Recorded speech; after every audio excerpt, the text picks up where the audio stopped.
আসসালামু আলাইকুম। আজ আমি রেসিপিতে নিয়ে এসেছি চিংড়ি মাছ ভুনা। তো আমি এর জন্য বড় করে চিংড়ি মাছগুলো বেছে নিয়েছি এবং আমি এটা রান্না করব খোসাসহ। এক সাইড দিয়ে আমি একটুখানি মাথার এক সাইড দিয়ে কেটে ওইখান থেকে আমি মাথার ময়লাগুলো বের করে ধুয়ে পানি ঝরিয়ে নিয়েছি।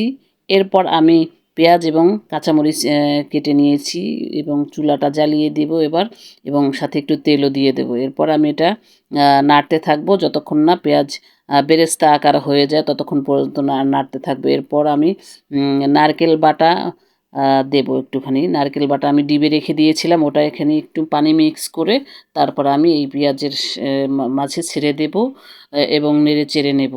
এরপর আমি হলুদ গুঁড়ো, মরিচ গুঁড়ো, জিরা গুঁড়ো এবং আদা রসুন পেস্ট এবং লবণ যেটা আমি একসাথে আলাদা করে রেখে দিয়েছিলাম সেটাই আমি ঢেলে দেব এই কড়াইয়ের মাঝে এবং ভালো করে নেড়ে চেড়ে নেব। এবং মশলাটা দেয়া হয়ে গেলে তারপর আমি ভালোভাবে কষাতে থাকবো। দরকার হলে একটুখানি পানিও দিয়ে নেব যাতে ভালোভাবে মশলার গন্ধটা চলে যায় এবং কষানো ভালো হয়। এরপর কষানো হয়ে গেলে আমি চিংড়ি মাছগুলো এইটার ভিতরেই ছেড়ে দেবো এবং কষিয়ে নেব।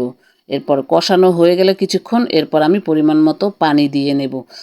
আপনারা কে কীরকমভাবে চিংড়ি মাছ রান্না করেন আমাকে একটু জানাবেন।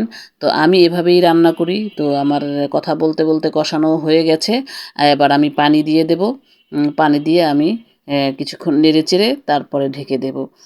এভাবেই কিছুক্ষণ আমি রান্না করব। যখন পানিটা কমে আসবে, একেবারে ভুনা ভুনা হয়ে আসবে, তারপর আমি নামিয়ে পরিবেশন করব। তো এই ছিল আমার আজকের চিংড়ি মাছ রান্নার রেসিপি। আপনারা সাথেই থাকুন, পাশেই থাকুন। আজ এ পর্যন্তই। আল্লাহ হাফেজ।